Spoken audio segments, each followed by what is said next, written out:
إلى حضرة سيدنا وحبيبنا وشفيعنا وزخرنا ومولانا محمد صلى الله عليه وسلم وكافة الأنبياء والأولياء والعلماء والشهداء والصالحين وإلى جميع الأرواح المسلمين والمسلمات وإلى أرواح أبينا وأمنا. الفاتحة. أعوذ بالله من الشيطان الرجيم. بسم الله الرحمن الرحيم. الحمد لله رب العالمين الرحمن الرحيم مالك يوم الدين إياك نعبد وإياك نستعين اهدنا الصراط المستقيم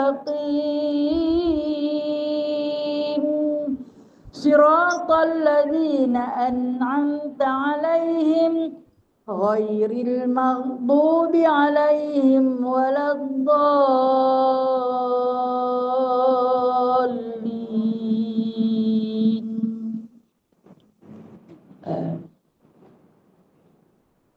أعوذ بالله من الشيطان الرجيم.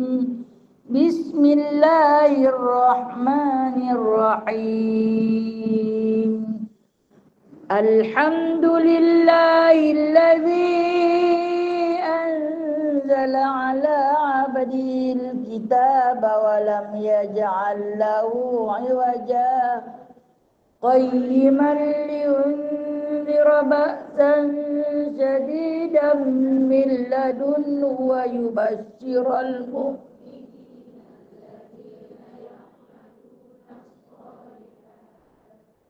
أن لهم أجرا حسنا ماكثين فيه أبدا وينذر الذين قالوا اتخذ الله ولدا ما لهم به من علم ولا لآبائهم كبرت كلمة تخرج من أفواههم إن يقولون إلا كذبا فلعلك باخع نفسك على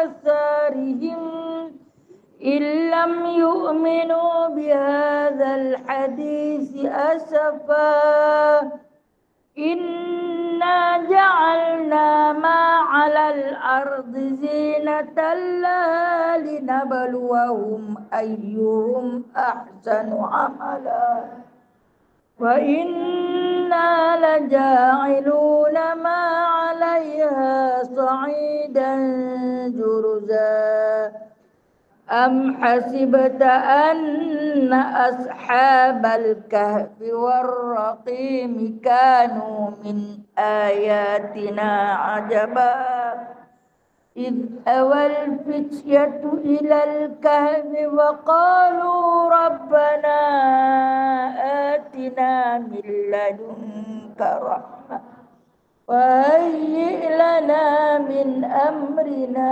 رشدا سبحانك اللهم وبحمدك أشهد أن لا إله إلا أنت. Baca kunut nazilana Allahumma shalli ala sayyidina Muhammad wa ala ali sayyidina Muhammad. Allahumma shalli ala sayyidina Allahumma inna naj'aluka fi nuhuri a'daina wa na'udzu bika min syururihim. Allahumma baddid syamlahum wa farriq jam'ahum wa shatit kalimatahum wa zalzil aqdamahum wa sallit alaihim kalban min kilabik ya Qahar, ya Jabbar, ya Muntaqim, ya Allah, ya Allah, ya Allah. Allahumma ya munzilal kitab, ya mujriyas sahab, ya hazimal ahzab, ihzimhum, ihzimhum, ihzimhum, wansurna alaihim. Allahumma inna naj'aluka fi nuhuri a'daina wa na'udzu bika min syururihim. Allahumma baddid syamlahum wa farriq jam'ahum wa shatit kalimatahum wa zalzil aqdamahum wasallit alaihim kalban min kilabik, ya Qahar, ya Jabbar, ya Muntaqim, ya Allah, ya Allah, ya Allah. Allahumma ya munzilal kitab, ya mujriyas sahab, ya hazimal ahzab, ihzimhum, ihzimhum, ihzimhum, wansurna alaihim. Ya Allah, kami letakkan kamu di batang leher musuh-musuh kami, dan kami berlindung denganmu dari kejahatan mereka. Ya Allah, hancurkan kumpulan mereka. Ya Allah, pecahkan pakatan mereka. Ya Allah, leburkan pendirian mereka. Ya Allah, musnahkan langkah mereka. Cengkamkan anjing-anjingmu kepada mereka.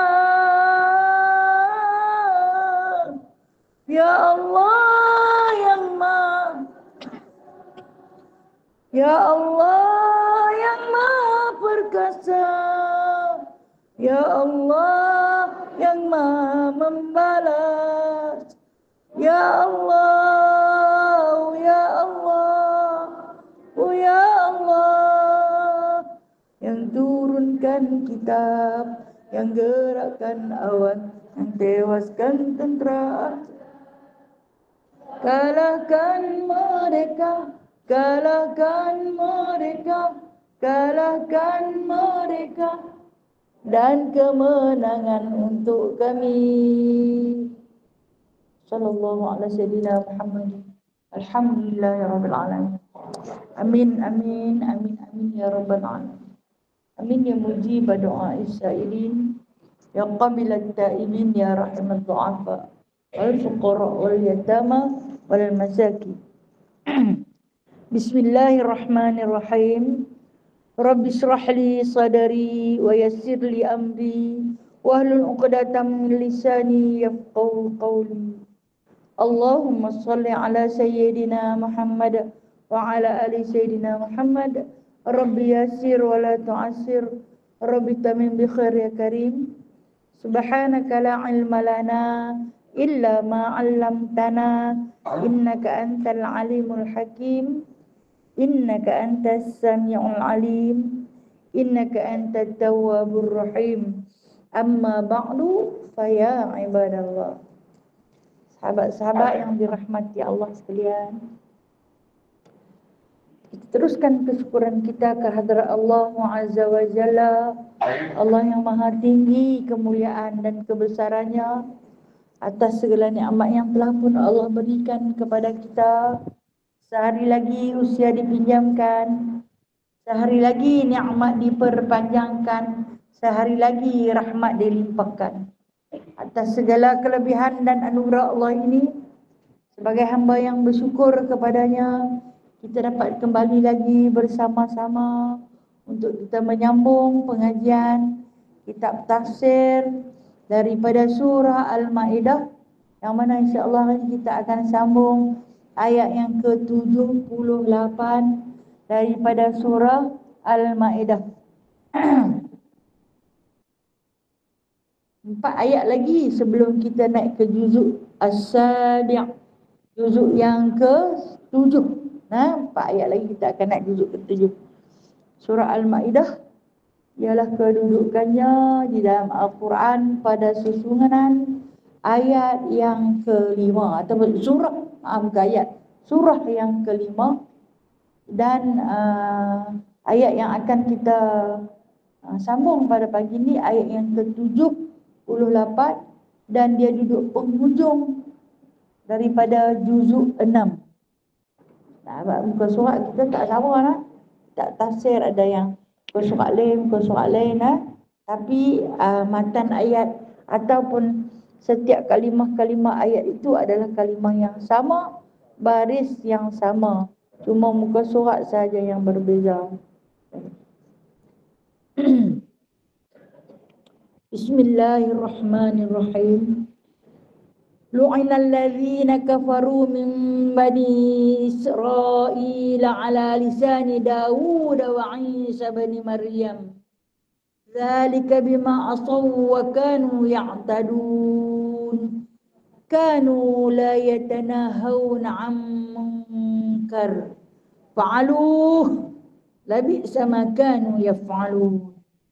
Tara katsiran minhum yatawallawna alladhina kafaru labi'sa ma qaddamat lahum anfusuhum an sakhitallahu 'alaihim wa fil 'adzabi hum khalidun. Walau kanu yu'minuna billahi wan nabiyyi wa ma unzila ilaihi mattakhadhuhum awliya walakinna katsiran minhum fasiqun. Latajidanna ashaddan nasi adawatan lil ladzina amanu al yahud wal ladzina asyraku wa latajidanna aqrabahum mawaddatan lil ladzina amanu alladhina qalu inna nasara dzalika bi anna minhum qissisina wa ruhbana wa annahum la yastakbirun. Kita cuba perhabis sampai ke juzuk yang ke-7 insya-Allah taala. Itu perbincangan kita dalam penceritaan Allah tentang persatuan puak-puak Yahudi dan puak Nasrani bersatu atau bersyarikat atau bersepakat dengan puak-puak musyrikin Quraisy. Ini cerita 1500 tahun yang lalu. Cerita hari ini puak-puak Yahudi, puak-puak Nasrani bersyarikat, bersekutu, berpakat dengan puak-puak kafir yang lain untuk menumpaskan Islam, memadamkan api kemarahan Islam yang sedang memuncak ketika ini. Mereka cuba melakukan pelbagai tipu daya, pelbagai tindakan, pelbagai kezaliman dan penekanan ke atas umat Islam dengan mereka bersatu. Mereka bersatu ramai-ramai untuk memusnahkan dunia Islam hari ini. Dan pada ayat yang terdahulu, dia kena patah balik baru boleh pergi ke depan. Kita dah baca daripada ayat 11 surah Al-Maidah, daripada ayat 11 sampailah kepada ayat yang ke-88, 89, 87, 88, 89, sampai ayat sat lagi ni, sampai ni dah. Dia akan cerita tentang Yahudi, Nasrani dan musyrik. Ataupun Yahudi, Nasrani, fasik. Penceritaan Allah ni iaitu dia mengambil perhatian untuk kita orang Islam. Berhati-hatilah dengan makhluk yang bernama Yahudi, Nasrani, kafir, juga fasik. Sebab andai mereka itu mendekati kamu, mereka mempunyai hajat dan agenda tertentu untuk keuntungan dunia. Mereka tak mendekati kita untuk kebaikan kita, tetapi untuk kebaikan mereka dan untuk kepentingan dunia mereka. Bukan kerana mereka simpati kesian kat kita dah. Ini penegasan Allah di dalam surah Al-Ma'idah, yang mana pada ayat yang terdahulu, yakni ayat yang ke-76, 77, 76, Allah Ta'ala cerita dekat kita, patut saya ikutlah. Jangan ikutlah puak-puak ahli kitab ni, kata Allah. Ahli kitab ni ada dua Yahudi dan Nasrani. Tak usah ikutlah cakap mereka ni. Tak usah ikutlah kemahuan mereka ini. Mereka itu bercakap, mereka itu bertindak hanya mengikut hawa nafsu semata-mata. Sebab tu Allah Ta'ala sebut wala tattabi'u ahwa'a qaumin. Jangan hampa ikut langsung kehendak nafsu mereka. Sebab apa? Qaumin dallu. Mereka itu adalah satu golongan yang sesat. Jadi buat apa dah kita nak ikut orang sesat? Min qablu, daripada dulu lagi daripada sesat. Wa adallu, golongan yang kedua, mereka tu memang adallu katsira, sesat sangat-sangat, kata Allah. Wa adallu an sawa'is sabil, dahlah mereka tu sesat daripada tok nenek moyang. Mai kemudian sesat lagi menyesatkan. Mai lagi yang ke bawah ni, mereka dah sesat daripada jalan yang lurus. Mereka memang tak boleh cari jalan pulang. Sebab kesesatan yang berlapis-lapis daripada dulu tu. Allah Ta'ala sebut dalam ni ada 3 puak. Qad dhallu min qablu. Dulu-dulu lagi daripada sesat. Daripada zaman siapa? Daripada zaman Nabi Allah Nuh, daripada sesat. Kemudian wa adallu katsira. Dia mai kepada zaman Nabi Allah Musa, sesat yang banyak. Makin lama makin banyak, makin lama makin banyak. Kemudian bila mai kepada zaman Nabi Muhammad sallallahu alaihi wasallam, wa dhallu as-sawa'is sabil, sesat terus daripada jalan yang lurus. Sesat terus. Maknanya dia tak boleh terima sampai akhirnya. Sampai bila? Sampai kiamat. Ini satu laknat daripada Allah untuk Yahudi, Nasrani dan juga kafirin. Kemudian ayat yang ke-78, Allah Ta'ala terus bercerita tentang sifat-sifat mereka. Kata Allah, apa yang akan kuberikan kepada mereka? Lu'inal ladzina kafaru min bani Israel ala lisani Daud wa Isa bin Maryam. Dan telah dilaknat orang-orang kafir daripada Bani Israel itu atas lidah Nabi Allah Daud. Kenapa disebut ala lisani Daud? Allah Subhanahu wa taala melaknat orang-orang kafir di kalangan Yahudi, di kalangan Nasrani dan musyrikin yang lain bermula daripada zaman Nabi Allah Daud. Sebab apa disebut Nabi Allah Daud? Awak dia tak sebut Nabi Nuh. Kenapa dia tak sebut Nabi Idris? Tapi disebut Nabi Daud. Kerana Nabi Daud di antara Nabi yang menerima kitab. Kitab apa yang diterima oleh Nabi Daud alaihissalam? Kitab Zabur. Kitab Zabur yang diceritakan. Kata turunnya Zabur, dapatnya Zabur kepada Nabi Allah Daud. Nabi Allah Daud membaca Zabur.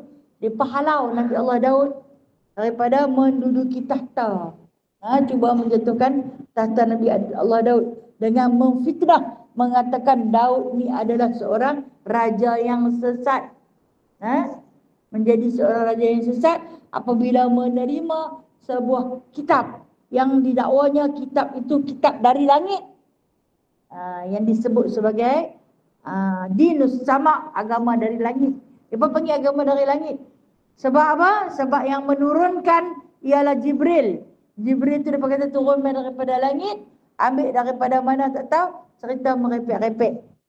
Dia cuba menyingkirkan Nabi Allah Daud daripada menjadi raja. Dan ketika ini apabila Nabi Allah Daud membaca kitab Zabur, kita cerita dah di dalam ayat surah Hud, dia cerita Nabi Allah Daud membaca kitab Zabur pada satu tempat yang jauh daripada manusia, kerana manusia tidak mau mendengar, bahkan menyingkirkan baginda Nabi Daud alaihi salam, dan kemudian dibacanya dengan diikuti tasbihnya oleh burung-burung yang berterbangan, angin yang bertiup, binatang-binatang di hutan, air yang mengalir, mengikut bersama-sama alunan bacaan Nabi Allah Daud pada bacaan Zabur, kerana manusia tidak mau menerima. Dan ketika ini disebutkan tentang laknat kepada orang-orang yang menolak agama samawi, agama yang dibawa oleh Nabi Allah Daud alaihi salam. Itu dikata disebut dilaknat mereka itu ala lisani Daud, di atas lisan Daud. Bukan Daud seorang saja melaknat, termasuk makhluk-makhluk yang kita sebut tadi, burung, binatang di hutan, pohon-pohon, angin yang bertiup, air yang mengalir, pepasir-pepasir yang diduduki, bukit bukau, dan dikatakan hingga terdengar bunyi zikir-zikir ataupun lu'ina, laknat-laknat yang dibaca oleh Nabi Daud ke atas puak-puak kafir musyrikin. Jadi kata Allah, laknat kepada orang kafir ni telah pun wujud daripada lisan Daud, juga lisan Isa bin Maryam. Isa anak lelaki Maryam. Saya ulang, bila dalam Al-Quran biasanya Allah Ta'ala kalau sebut Isa, Allah Ta'ala tak sebut Isa saja. Dia mungkin kadang-kadang disebut Masih bin Maryam atau Isa bin Maryam, didatangkan dengan bin. Kenapa dia tak datangkan nabi-nabi lain dengan nama, lepas tu dia sebut bin? Kan? Contohnya Ismail ni, kenapa dia tak sebut Ibnu Ibrahim? Ishak, kenapa dia tak sebut Ibnu Ibrahim? Sulaiman, kenapa dia tak sebut Ibnu Daud? Kan? Yahya, kenapa dia tak sebut Ibnu Zakaria?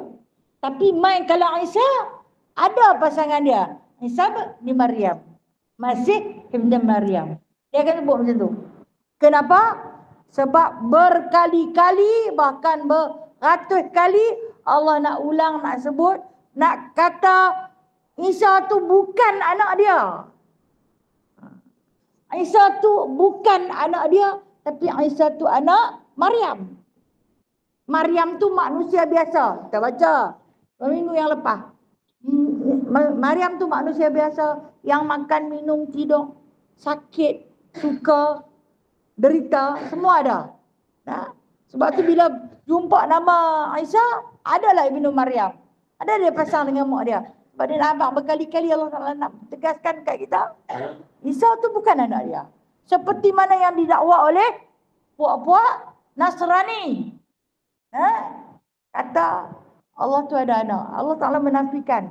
Kalau siapa yang faham, dia akan faham. Pasal apa nama Isa selalu buah nama mak dia. Pada ayat-ayat yang kita jumpa, tak pernah sebut nama dia seorang. Padahal lain, ramai lagi Nabi-Nabi semua ada bapa, ada mak. Kenapa tak disebut? Bahkan baginda sallallahu alaihi wasallam ada ayah yang cukup mulia keturunan baginda, tak disebut dalam Al-Quran. Muhammad bin Abdullah, tak sebut. Cuma Isa saja diulang. Sebab itu penegasan Allah menafikan dia mempunyai anak. Isa itu adalah anak kepada Maryam. Memang dia tak ada anak, dia tak ada bapa. Itu hikmah kenapa dalam Al-Quran dia sebut Isa, dia akan sebut dengan bin. Kalau di sini disebut Daud, dia tak sebut dengan bin. Itu kelebihan Al-Quran. Yang mana dia kata Isa pun, Isa dapat kitab apa? Kalau tadi Daud dapat kitab Zabur, Isa dapat kitab Injil. Dalam Injil pun dilaknat. Dilaknat puak-puak Yahudi, puak-puak Nasrani, puak-puak musyrikin, puak-puak kafir. Apa yang mereka lakukan? Zalika bima asaw wa kanu yaqtadun. Dengan sebab mereka itu asaw, mendurhakai. Mendurhakai. Yaqtadun, dan melampaui batas. Kenapa mereka itu dilaknat? Kerana mereka itu melampaui batas. Melakukan maksiat sehingga melampaui batas. Baik. Di antara maksiat yang dilakukan, menghalalkan hubungan sejenis. Menghalalkan hubungan sejenis. Maksiat yang Allah Ta'ala sebut, yang tadun ni melampau sangat. Sudahlah berzina lelaki dengan perempuan. Zina tu dah cukup keji. Fahish, cukup keji. Dan kemudian dalam buat zina tu, berzina pula lelaki dengan lelaki. Berzina pula perempuan dengan perempuan. Berapa banyak kemaksiatan, berapa banyak kekejian yang mereka buat. Dan agama mereka mengharuskan di atas satu nama hak asasi manusia. Tak apa, bagi. Boleh. Kalau kata lahir sebagai lelaki tapi tak seronok nak jadi lelaki, nak jadi perempuan, tukarkan. Boleh. Hak asasi manusia. Punya pasal dia nak jadi apa-apa. Kalau dia nak nikah lelaki dengan lelaki, bagi. Halalkan. Hak asasi manusia. Nampak tak? Dahlah berzina lelaki dengan perempuan tu dah cukup keji. Buat sama-sama hamba. Hamba nikah sama-sama hamba. Keji yang berlapis-lapis. Ini perbuatan yang dilaknat sesungguh-sungguhnya. Allah Ta'ala melaknat sebab hidup mereka hanya berpandukan hak asasi manusia. Sedangkan Allah Ta'ala tak pernah biarkan umat manusia itu sesat tanpa datangnya buku petunjuk, kitab petunjuk. Daripada zaman Nabi Allah Daud lagi damai dah. Memimpin, jangan buat macam ni, jangan buat macam ni. Tapi dia tetap terus melakukan. Sebab apa? Dihalalkan oleh pendeta-pendeta mereka. Siapa pendeta mereka tu yang disebut tu? Ahlul Kitab.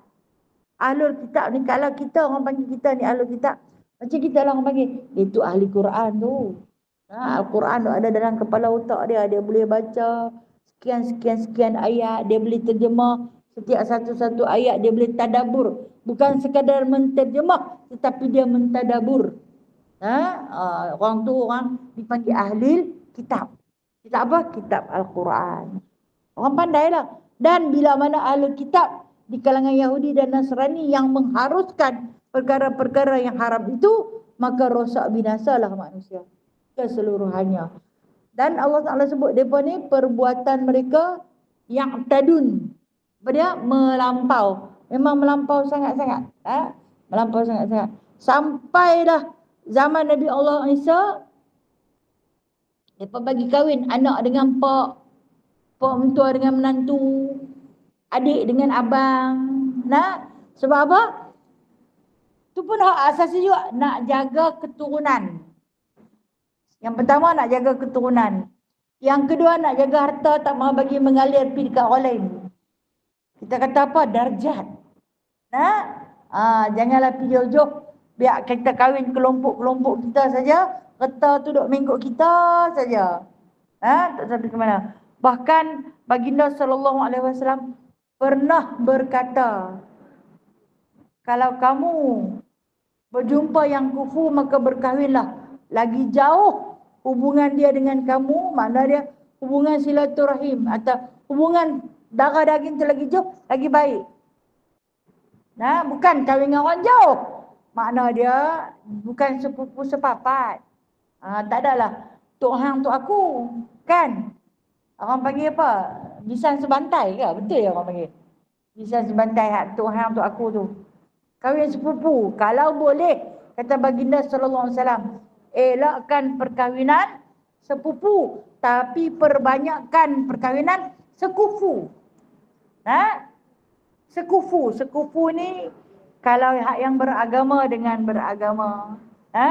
Kalau hak yang tak beragama dengan tak beragama. Okey, lebih itu maksud sekufu. Jadi elakkan kalau boleh. Kenapa? Kerana kata Rasulullah sallallahu alaihi wasallam. Ini satu hadis terdapat di dalam kitab Bulughul Maram tentang perkahwinan sepupu ni.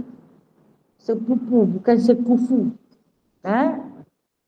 Yang mana dia kata perkahwinan sepupu dibimbangi anaknya kurang cerdas. Kurang cerdas. Okey, baik.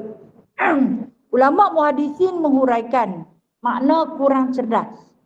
Adakah terancam akal? Tak. Bukan terancam akal.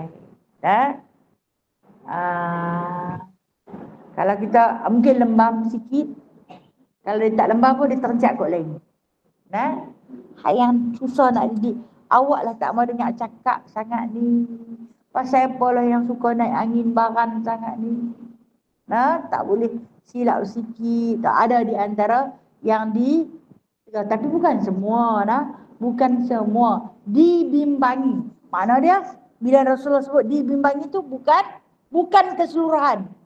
Jadi kalaulah kata nak kahwin sepupu boleh, halal. Boleh kahwin. Tak lagi pergi halang pula. Orang lah ni kalau halang kahwin, tinggal dia pun tinggal kita dah. Dia sanggup lari daripada rumah tu salah halang. Dia ambil abang, mak dia nak kahwin dengan anak Mak Long. Nak kahwin dengan anak Mak Long Langkah mayat aku dulu, memang dah langkah. Hari ni punya anak-anak dia tak takut nak langkah mayat kita Dah dulu sungguh dia takut. Kan? Sayang kat mak ayah dia, kat dia beradik dia. Dan ni nasi lemak bawah bidara. Sayang selasih hamba urutkan. Buang mak, buang saudara, kerana kasih hamba ikutkan. Tinggal lah habis. Kalau dulu dia takut, nak pergi mana, siapa lah nak bagi aku makan, aku nak pergi duduk sang mana lah ni. Ni melalut ni. Dalam cerita ni melalut cerita pasal. Okey, kita kembali kepada perkahwinan sepupu. Tapi saya kata harus. Harus. Mana dia harus boleh lah. Cuma kalau boleh tu, Rasulullah kata cari hak jauh sikit. Cari hak jauh dari segi hubungan. Okey. Hubungan apa? Hubungan darah daging. Kalau boleh. Kalau tak boleh, tak ada dah. Hatu yang dia kenal bagi pilah kat dia. Baik. Kita kembali balik kepada ayat yang ke-79. Kanu la yatanahawna 'an munkar fa'aluh. Kata Allah, adalah mereka itu, mereka ni siapa? Puak-puak Yahudi, puak-puak Nasrani, depa tu yatanahawna 'an munkar. Tidak pernah melarang umat mereka daripada perbuatan yang mungkar. Sungguh. Bagilah. Dia nak buat apa pun, biarlah dia buat. Dia nak cacah tatu di badan dia. Satu badan daripada hujung rambut sampai hujung kaki. Cacah lah. Kita tengok selain ni sampai dia jadi lagu binatang. Lidah elok-elok. Dia potong bagi jadi bercabang lagu lidah bewok tu. Dia tindik-tindik sampai habis ke semua muka. Dia bagi berlubang. Buatlah apapun. La yatanahawna. Tak ada halangan. Hampa nak minum arak tunggil langgang pun minumlah. Hampa nak buat maksiat pun hampa buatlah. Hampa nak berzina sesama-sama hampa pun berzinalah. Jadi ni Allah Ta'ala sebut. Di kalangan ahli kitab dah la yatanahaw. Tak kata apa dah. Bila kalau kata di kalangan musyrikin yatanahaw ni, la yatanahaw ni mereka memang tak peduli. Hampa punya pasal lah nafsi-nafsi. Nafsi-nafsi. Hampa-hampa kami-kami. Bila disebut sebini dia kata la yatanahawna 'an munkar fa'alu, nak buat apa pun buatlah. Boleh buat segala kemungkaran, boleh buat segala maksiat. Labi sama kanu yaf'alun, padahal perbuatan mereka tu labi sama buruk sungguh-sungguh lah. Buruk sungguh-sungguh. Kita tengok di dalam perbuatan kaum Nabi Allah Lut. Kaum Nabi Allah Lut. Yang paling masyhur apabila mereka melakukan hubungan jenis lelaki dengan lelaki. Perempuan masa tu slow sikit. Slow sikit. Sebab teringin dekat lelaki, tetapi lelaki tak mau dekat mereka. Lelaki lebih tertarik sama-sama lelaki, jadi perempuan slow lah. Jadi bila slow di kalangan perempuan dengan lelaki, mereka cari perempuan sama perempuan. Perempuan sama perempuan. Cuba bertindak lelaki, perempuan sama perempuan, seorang jadi melakonkan watak lelaki, seorang melakonkan watak perempuan. Memang dilaknat oleh Allah atas perbuatan yang cukup keji. Itu yang akhirnya Allah Subhanahu Wa Taala hantarkan bala bencana yang amat dahsyat yang dihantarkan selepas digemparkan dengan tempikan malaikat Jibril, lalu dikalihkan bumi, rejam terus bagi mati ke semua.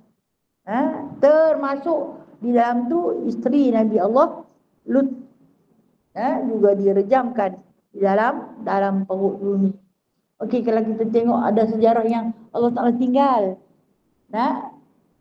Pompi kan? Pompi betul saya sebut. Kan? Yang depa tu jadi konsil. Allah Taala tinggal. Nak suruh umat manusia tengok. Depa pula lah ni. Depa pergi ambil patung-patung hak jadi konsil tu. Depa tu kena Gunung Merapi sebab atas perbuatan lelaki sama lelaki, perempuan sama perempuan. Allah Taala tinggalkan bekas untuk orang yang ulil albab, orang yang ada akal boleh berfikir. Ini akibat dia. Ada yang tengah membeli belah, ada yang tengah sedang melakukan perbuatan zina, keji tersebut. Depa ambil patung tu, hak yang lelaki dengan lelaki yang sedang melakukan perbuatan keji tu, pebuh dalam cermin. Pebuh dalam cermin. Depa nak buat uji kaji. Di dalam kajian tu memang itu batu bukan berasal daripada batu, tapi dia berasal daripada benda yang hidup. Lalu disembah. Disembah dengan dimohonkan segala hajat. Bermakna mereka bertuhankan kepada makhluk yang sedang melakukan perbuatan hina lagi keji. Ni Allah Ta'ala sebut lah. Perbuatan tu punya buruk lah. Mereka boleh mengangkat darjat. Kemudian tengok Firaun. Kan? Firaun, Allah Ta'ala tinggalkan satu jasad. Allah Ta'ala izinkan agar dia tidak reput. Jadi tanah Allah Ta'ala tinggalkan. Untuk liulil albab. Orang yang ada akal boleh berfikir. Akhirnya manusia yang begitu angkuh, yang begitu takabur, mengaku menjadi Tuhan, apa jadi? Kering. Macam kayu. Apa tak boleh buat. Apa tak boleh buat.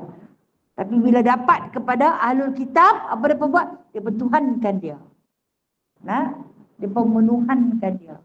Sampai hari ini, dia ada hari-hari yang diperaikan sambutan hari kematian dia.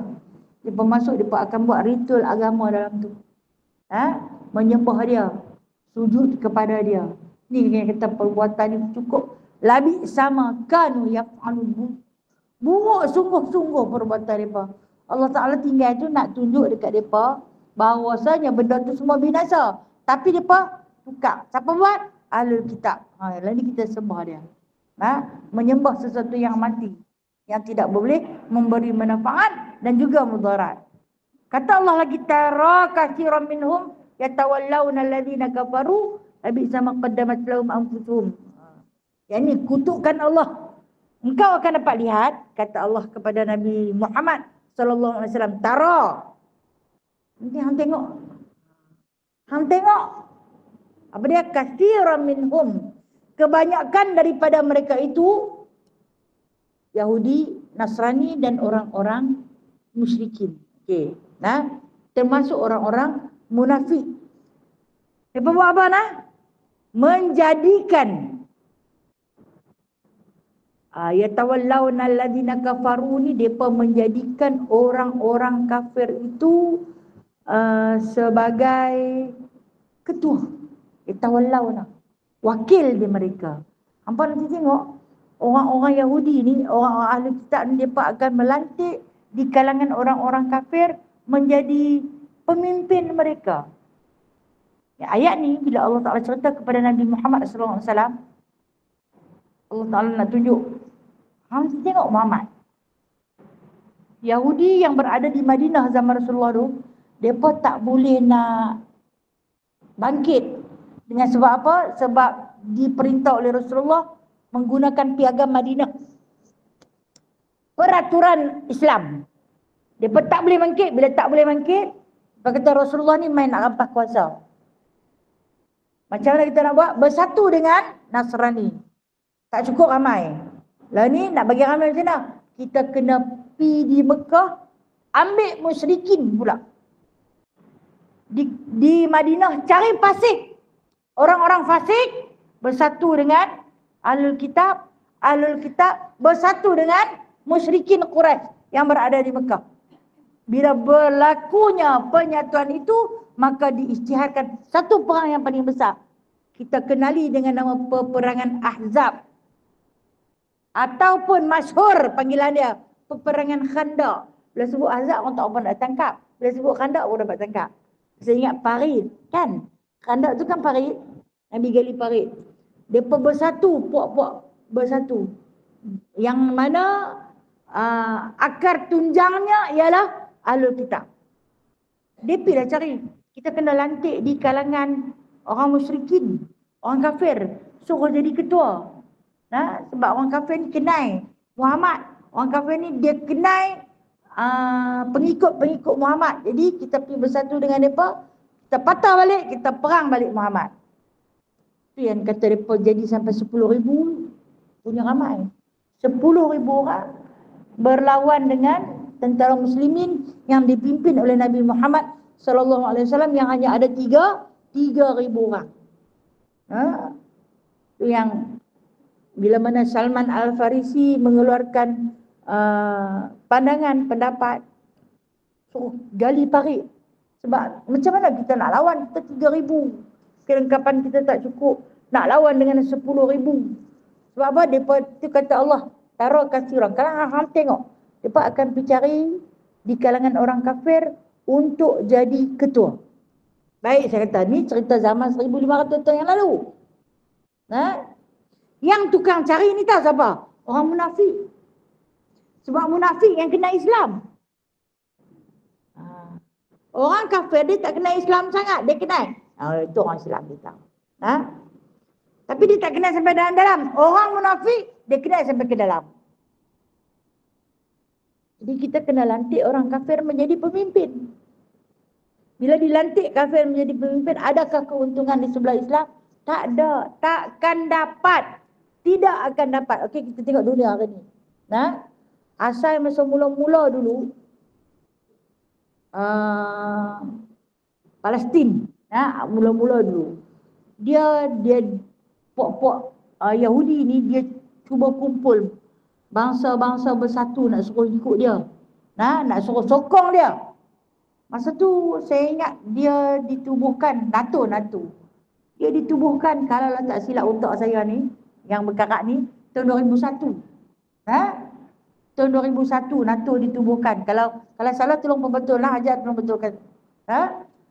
Tahun 2001. Kemudian ada berapa negara je? Kalau ingat kita ada 12 negara. 12 saja yang ikut dia. Hak lain semua bangkang tentang. Tapi bila mana dia punya dakwah dia, fitnah dia punya besar, dan dia banyak menggunakan pengaruh harta dunia. Negara-negara yang bukan Islam, negara-negara kafir bersekongkol dengan dia. Sokong dia. Sampai hari ni, tahu daripada berapa? 28 buah negara. Yang betul-betul sokong dia, negara-negara kuat tu. 28 buah negara. Cuba menumpaskan negara Islam. Termasuklah Thailand tu. Termasuklah Thailand. Baru ni punya cuti raya Hindu, yang masuk pergi Thailand tu 100,000 rakyat Malaysia. Hamba pergi cari apa? Nak makan.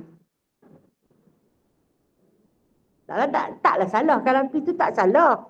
Tapi saya kata itulah. Menjana apa? Menjana ekonomi satu negara yang sedang memberi sokongan, menghantar bantuan kepada negara Israel laknatullah, yang mana mereka itu sedang memerangi saudara-saudara kita yang berada di sana. Sudah no? Tanpa kita sedih, kami cakap boykot kan? Cakap kami, tapi silap sikit. Pitang tu dekat, pitang tu dekat makan sempoi. Sempoi lah, habis sangat masuk dalam perut pula jadi tight saja. Kemudian kita dah salurkan. Sikit sebanyak kita dah salur. Yang sikit-sikit dalam negara ni boikot. Air tang tu banyak punya saluran. Dia kata ini agenda Yahudi. Ini agenda Yahudi.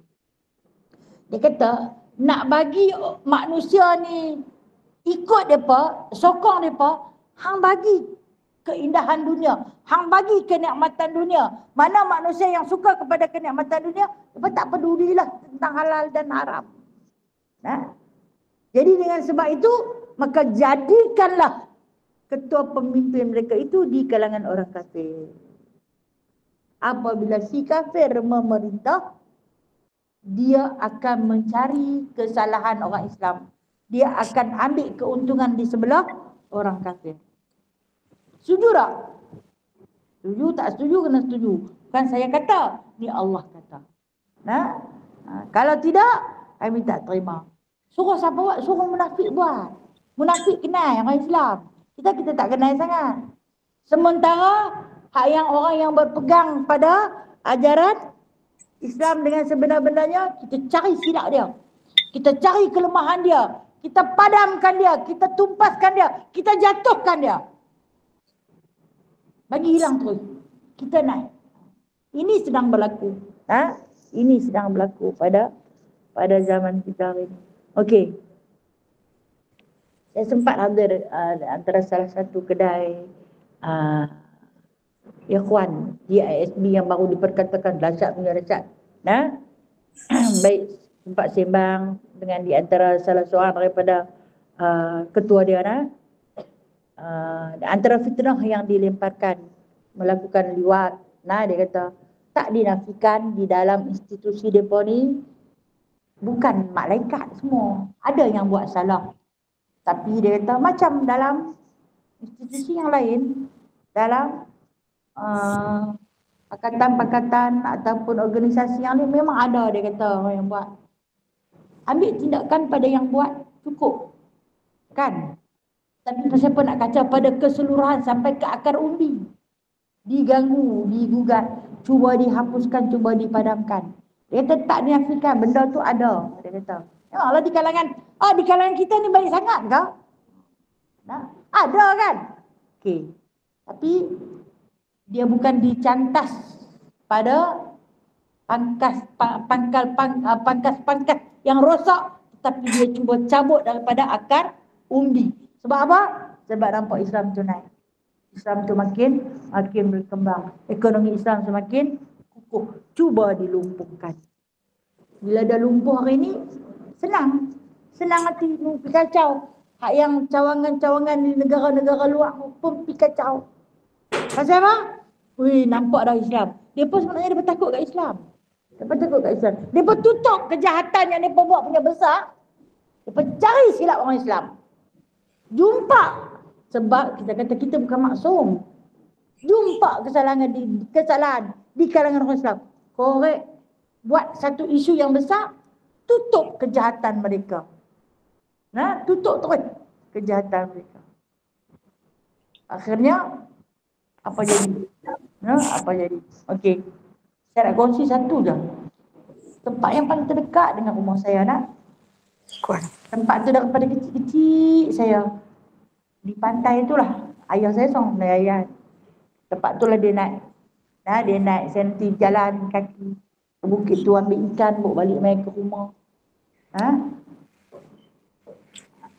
Punya cantik pantai tu dengan ayat jernih.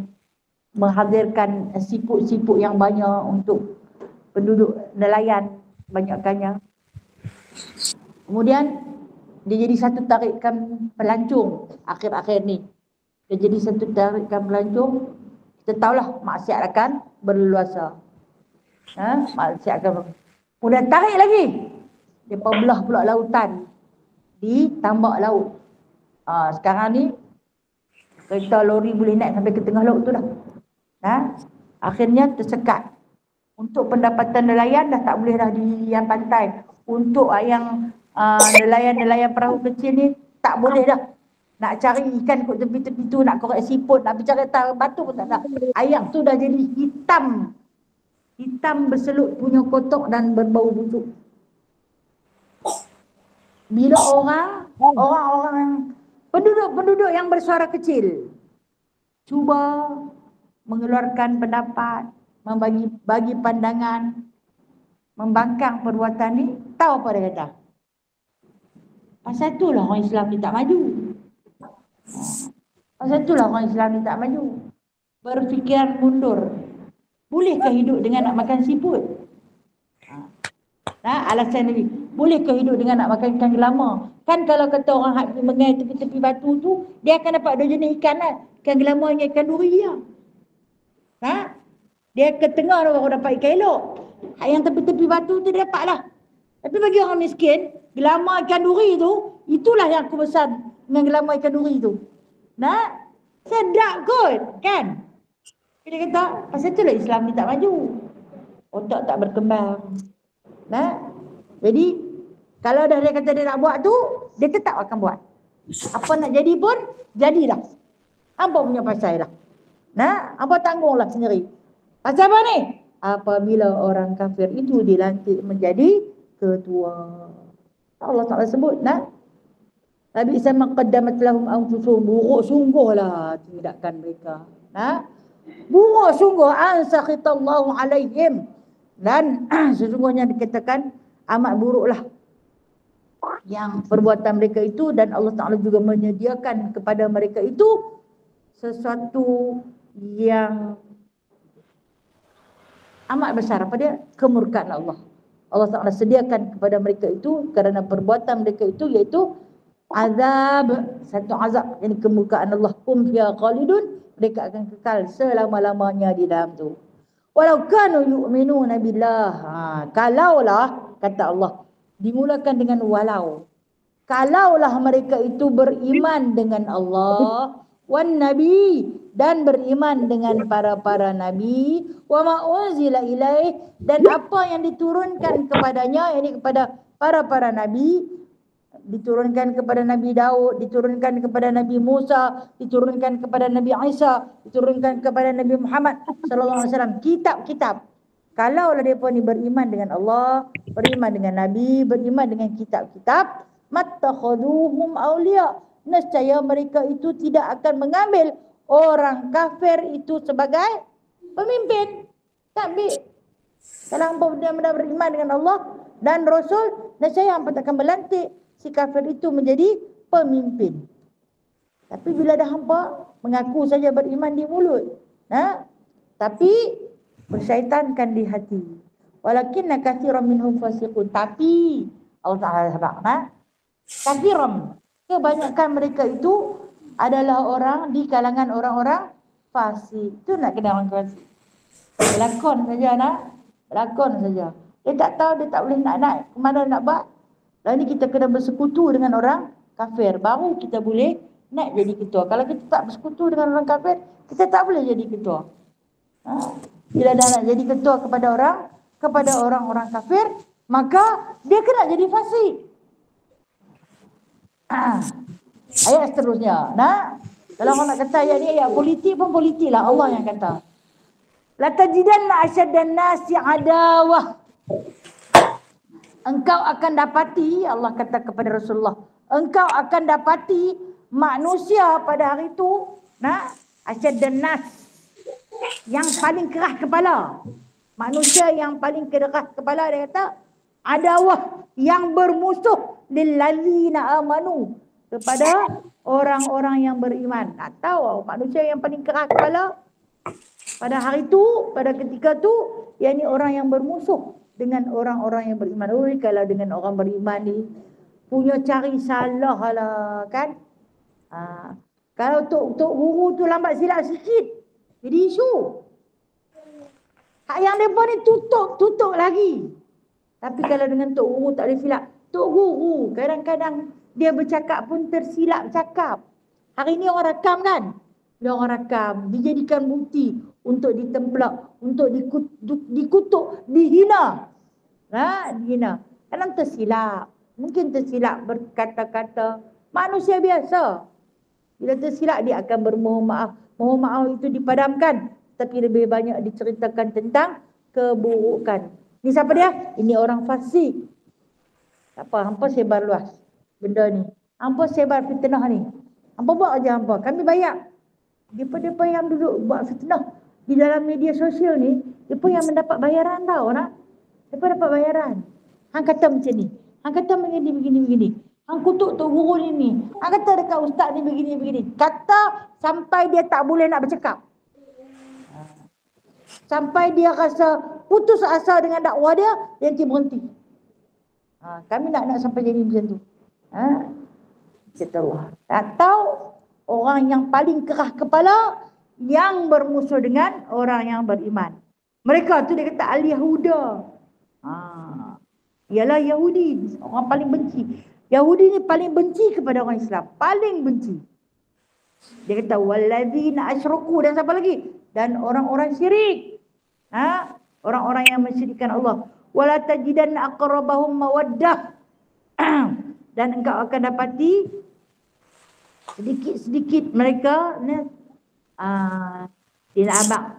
percintaan mereka kepada orang yang beriman. Nampak macam suka. Dia baik dengan orang, dia baik dengan orang-orang Islam, dia rajin tolong orang Islam, itu semua berlakon. Kata Allah Ta'ala, sikit sangat lilladzina amanu, untuk mereka berbaik dengan orang-orang yang beriman. Mereka itu iaitu alladzina qalu inna nasara, mereka yang mengaku. Mereka yang mengaku, yang berkata sesungguhnya kami ni Nasrani. Bila mai dah jadi susah orang Islam, dan dia berkata kami bukan Islam, kami Nasrani, kami Kristian, kami itu, kami ini. Terus dia tolak. Kami tak tahu, kami tak sokong Islam. Zalika bi anna minhum qissisin. Tengok apa maksud dia katakan qissisin. Qissisin di sini pendeta. Pendeta. Yang kalau kita panggil Allahumma shalli ala sayyidina Muhammad. Padri. Qissisin ni maksud dia padri. Atau itu kalau bagi yang kalau Hindu panggil apa? Oja ke poja? Oja ke? Sami. Hak yang oja tu apa benda? Tak ada hak yang disebut oja. Saya ni sebab baru ni dalam pembentangan sebut dia akan diberikan beberapa elan kepada oja. Oja tu tentang apa? Okey, tak apa. Kita tengok Allah sebut, kita tengok apa yang Allah sebut.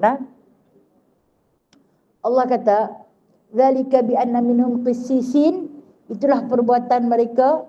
Ini tidakkan mereka orang-orang yang membenci kepada agama Islam, orang-orang yang membenci kepada orang beriman ni di kalangan Yahudi, di kalangan musyrikin. Langsung kata Allah tidak ada rasa cinta kepada orang Islam. Kalau ada pun sikit sangat di kalangan Nasrani, di kalangan qissisin, yakni padri-padri, ruhban, rahib-rahib.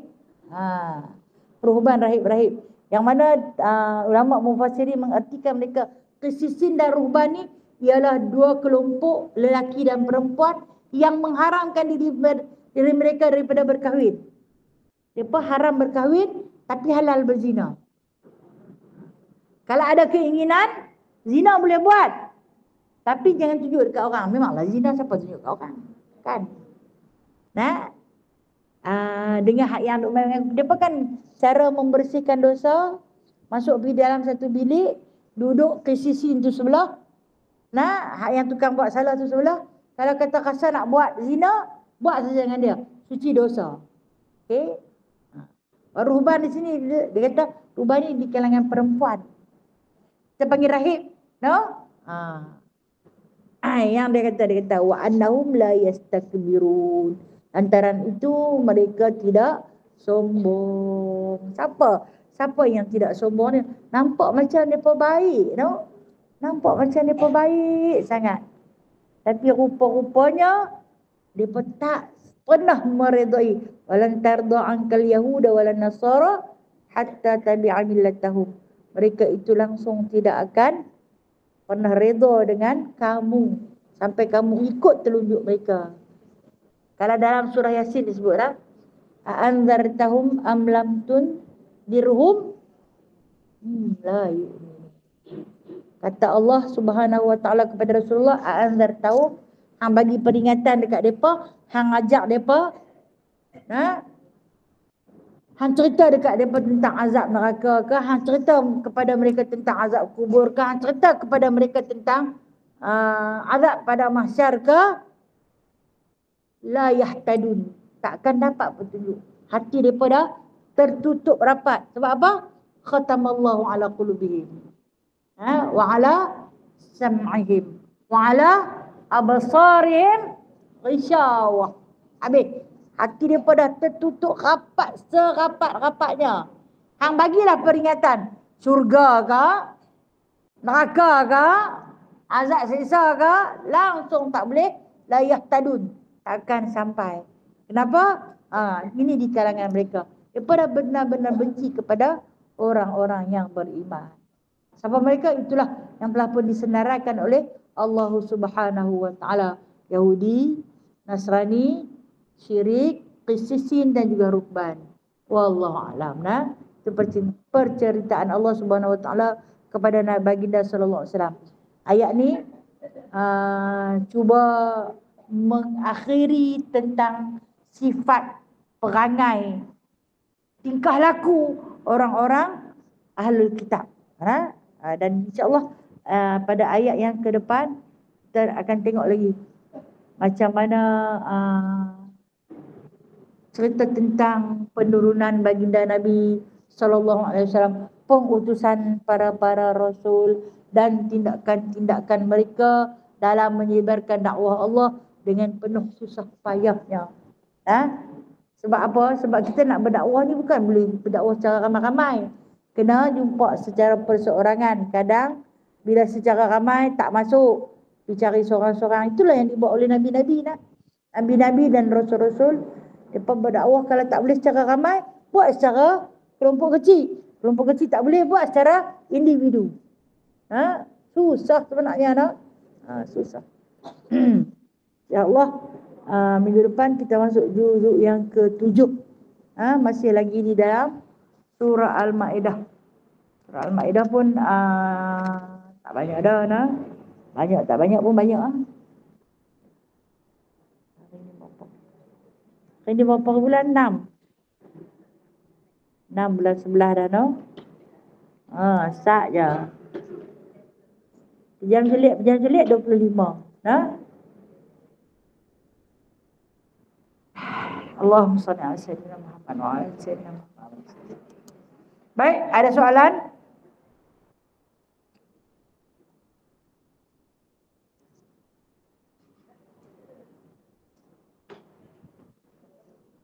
Okey. Untuk sahabat-sahabat dalam ni ada soalan?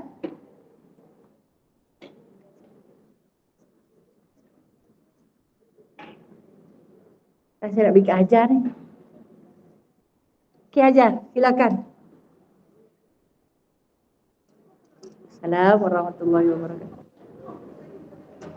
Apa dia? Oh. Ya, insyaAllah. Okey.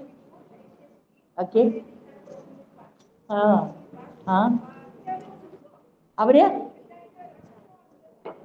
Allahu Akbar.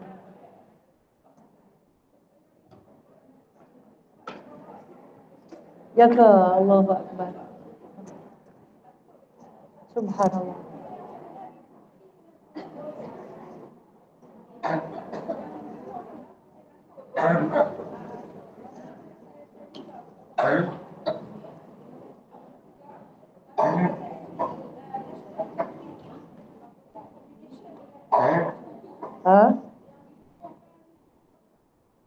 Okey.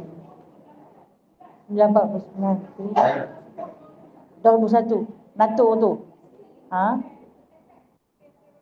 Oh. Okey. Alhamdulillah. Tahun 2000. Okey. Yang NATO tu lah. Okey. Ha. Yang kena serang tu, menara depa yang kena serang tu. Okey.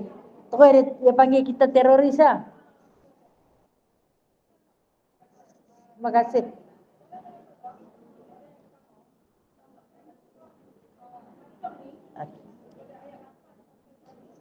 Ya.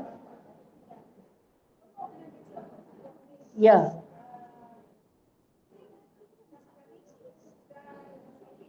Musyrikin.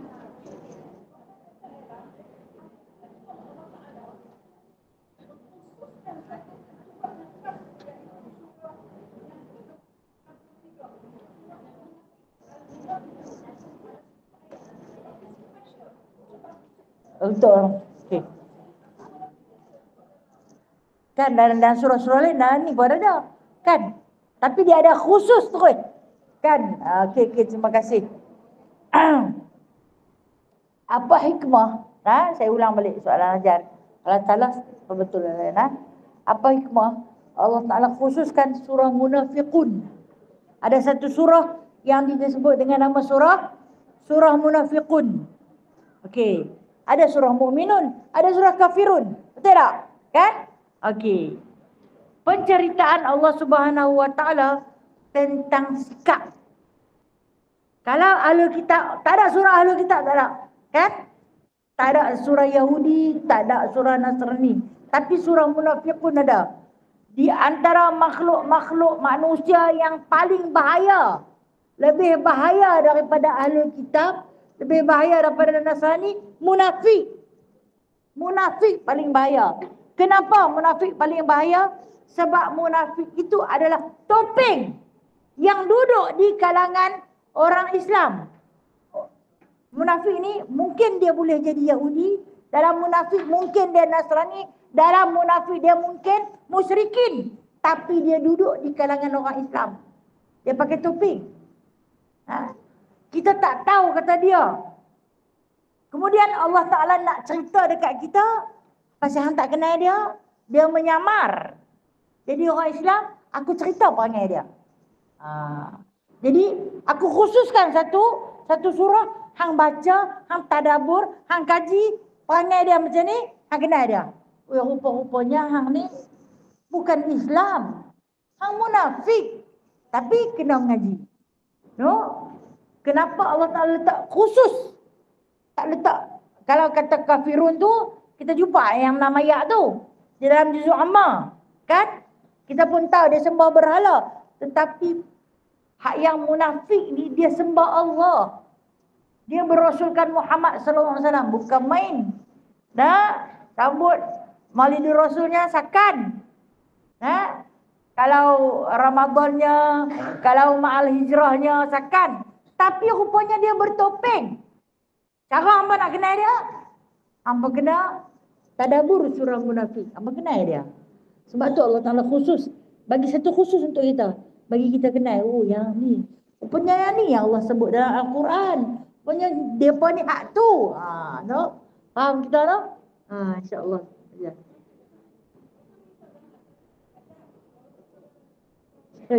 Ya.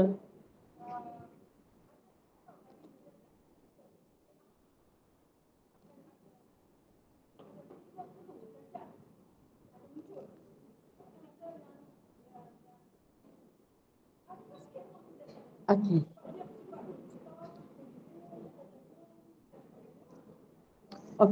Skema jawapan yang paling tepat untuk seekor makhluk yang bernama Dajjal, kan? Kalau Rasulullah sebut ada 30 Dajjal, itu dipanggil Dajjal kecil-kecil. Okey, kita tengok Dajjal ni yang Rasulullah sebut, dia adalah satu makhluk yang hanya memandang dunia semata-mata. Dia hanya memandang kepada dunia semata-mata. Itu Dajjal. Dan agenda yang dia bawa ke muka bumi ini, pertama untuk menyesatkan orang-orang Islam. Dia orang kafir tak apa dah, dia pengikut dia. Untuk menyesatkan orang-orang Islam. Tak kira lah Dajjal itu rupa dia macam mana. Dia main buta sebelah ke, dia main mata satu ke, tangan dia panjang sebelah ke, dia main cakap bukit ke. Saya ingat lagi guru saya kata, kalau hampa nak tengok Dajjal tu cerita tu Dajjal dia kata. Dia pergi cerita. Nah, beho tu. Ham tengok dia dapat rumah orang, dia cakap rumah orang sampai ranap. Dia dapat laut, dia kambuh laut sampai habis. Dia dapat bukit, dia cakap bukit-bukit bukan sampai habis. Itu salah satu daripada 30 Dajjal. Nah, kemudian Dajjal yang lainnya, yang mengadu domba, yang menyebarkan fitnah, yang memfitnah orang-orang Islam begini-begini. Itu di antara anak cucu cicit yang kata ada 30. Tapi yang paling benar Dajjal yang akan datang yang disebut. Nah, saya kata di antara benda yang pernah Nabi ceritakan, yang paling besar ni sekok Dajjal yang akan datang, yang akan dibunuh oleh Nabi Isa alaihi salam. Bunuh hak tu habis. Habis segala fitnah di muka bumi, dan ketika itu Islam akan didaulatkan.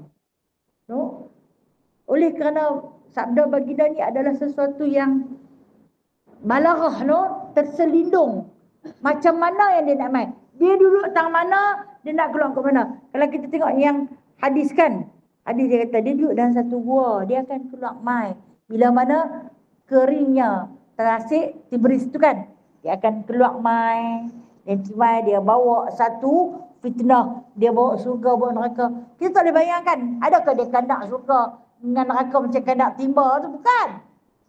Dia bawa keindahan, dia bawa satu kabar tentang surga. Dia bawa satu kabar tentang neraka. Itu fitnah sebenarnya. Fitnah yang dibawa. Kata-kata Rasulullah ni, ada benda yang kita tak faham tapi kita sedang menanti. Tunggu, orang-orang yang beriman sedang menanti. Jadi maka ketika ini, dalam penantian kita ni sedang menanti segala fitnah yang Rasulullah sebut tu. Dalam kita menanti ni, apa tindakan yang boleh buat? Sahabat bertanya kepada Rasulullah, kami tak kena Dajjal secara tepat, tapi ya Rasulullah, apa yang patut kami buat di dalam tempoh andai Dajjal muncul? Kata Rasulullah sallallahu alaihi wasallam, hendaklah kamu memperelokkan amalan kamu. Memperelokkan amalan kamu. Barang siapa yang memperelokkan amalannya, maka dia akan terlepas daripada fitnah Dajjal. Apa dia? Ni kita ni dalam usaha duk memperelokkan.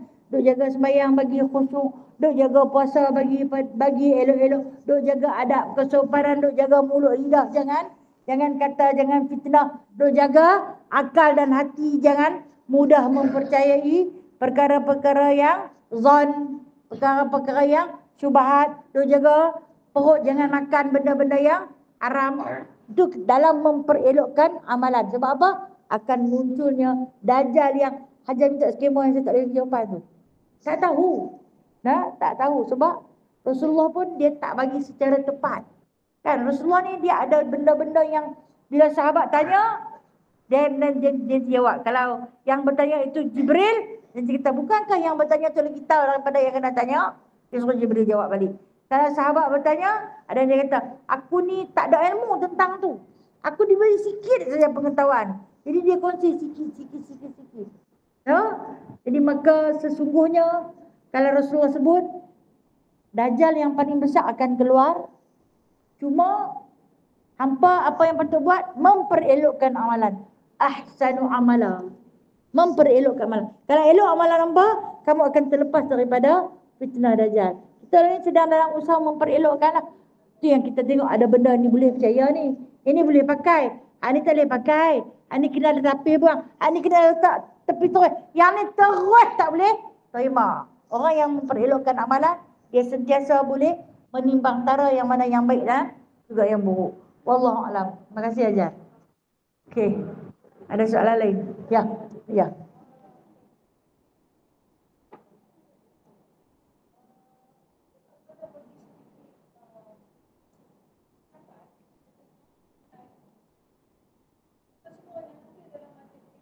Ya.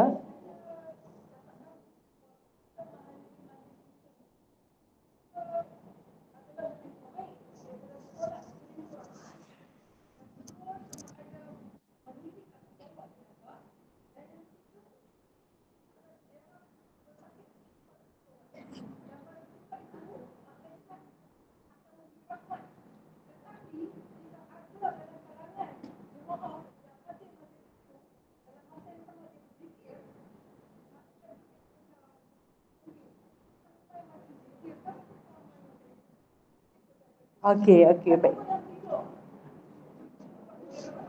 Okey, baik. Orang yang menghadiri majlis zikir, dia lebih baik daripada dia sembahyang sunat 1000 rakaat. Ada hadis Nabi SAW kata, lebih baik daripada dia bersolat sunat 60 rakaat bila dia dapat duduk dalam majlis ilmu. Dan di antaranya lagi yang mengiringi jenazah ke tanah perkuburan. Dan ada lagi menziarahi orang yang sakit. Di antara kelebihan kita ni tak rajin buat solat sunat, kita main majlis ilmu, banyak tu dapat. Banyak dapat. Kalau kata di antara hadis-hadis yang sedemikian. Namun ada di kalangan yang menghadiri majlis ilmu, majlis zikir. Kita sekarang berada di dalam satu majlis zikrullah. Okey, dia sambil dia dengar kuliah, dia berzikir. Sebenarnya dia kena berhenti berzikir ketika itu sebab dia duduk dalam majlis zikir. Dia berhenti berzikir sebab dia sedang duduk dalam majlis zikir. Dia sedang didoakan oleh 1000-1000 malaikat yang sedang doa untuk dia, yang berzikir untuk dia, menyambung zikir dia yang terhenti tadi. Jadi tak payahlah berzikir dalam ni. Okey? Kalau ditanya, boleh tak dia berzikir dalam majlis berzikir? Tak boleh. Dia tak akan bagi tumpuan pada kedua-duanya. Yang ni pun dia tak dapat, ni pun dia tak dapat. Maka yang terbaik bagi tumpuan sebab kita dah memang duduk dalam majlis zikir. Okey. Yang kedua, dalam kita duduk dalam kelompok kita ni, mungkin ada yang tertidur dalam majlis zikir. Dia dapat tak pahala tu? Tidurnya tidur dalam ibadah. Disebut tidur orang yang dalam majlis ilmu adalah tidur dalam beribadah. Okey. Seandainya dia ni punya lecegi biji mata, tapi nak buat macam mana? Dia ni nak pejam juga. Ada tak habuan dia? Ada tak habuan dia? Dalam majlis tersebut ada habuan dia. Ada habuan dia. Langkah yang dia melangkah dan kesungguhan dia untuk hadir. Tapi dah macam duduk tu. Oleh kerana terlalu tenang. Majlis yang paling tenang ialah majlis zikir. Majlis paling tenang. Kerana turunnya para malaikat. Kita oleh kerana terlebih tenang, tertidurlah. Dan tidur dalam ibadah. Jadi tak salah lah. Tak salah kalau nak tidur. Tapi janganlah, aku tak apa lagi, aku masuk, aku boleh tidur. Jangan dia nak tidur, okey? Tapi kalau nak terpejam nak buat macam mana kan? Okey Ajar. Terima kasih Ajar. Terima kasih atas perkongsian. Okey. Assalamualaikum Ustazah. Waalaikumsalam warahmatullahi wabarakatuh. Kak Nauria. Minta maaf lah nama Ustazah nak tanya. Ya, ada baik, adab dalam majlis kan? Dah tahulah ada adab tu yang kita tahu. Lepas tu kadang-kadang dalam duduk majlis ni, kadang-kadang ada panggilan yang penting kan pada mak kita. Kalau kita jawab tu adakah salah? Okey, baik. Katakan kita tak boleh cakap kan dalam majlis zikir ni. Okey. Kita umpama duduk dalam apa ni, macam kita dengar khutbah jemaat tu kan, tak boleh bersembang. Okey. Ustazah. Okey, baik. Terima kasih. Berkenaan dengan kita duduk dalam majlis zikir, dalam majlis ilmu macam ni kan. Lepas tu bunyi panggilan telefon. Kita tengok panggilan telefon tu orang yang penting lah. Antaranya kalau dia ada suami, mungkin suami. Kalau dia ada ibu, mungkin ibu dia. Yang mana dia utamakan panggilan. Kita duduk dalam majlis sunat. Sedangkan panggilan tu daripada individu yang wajib kita jawab. Maka jawab dia dulu. Kan kita ambil cerita daripada Jurayj itulah. Sebab menyahut panggilan itu adalah wajib. Jadi macam mana kita nak buat? Sama ada kita keluar daripada majlis tu agar tak mengganggu sahabat lain, ataupun kita sembang pelan-pelan. Boleh. Okey, tetapi yang tak bolehnya dia berwasap. Kan boring lah Ustazah ni kata apa. Dia pun buka handphone, buka menentang tu, dia akan nak satu. Itu yang tak boleh. Itu yang tak boleh. Dia tidak menghormati ilmu Allah Subhanahu Wa Taala. Tapi kalau kata mak kita telefon, suami kita telefon atau anak-anak kita telefon, mungkin untuk menyampaikan sesuatu yang penting, Penting. maka ketika tu boleh kita jawab. Baik, Tak Cikgu apa, Fazlin. Terima kasih banyak. ya, Assalamualaikum. sama-sama kasih. Waalaikumsalam warahmatullahi wabarakatuh.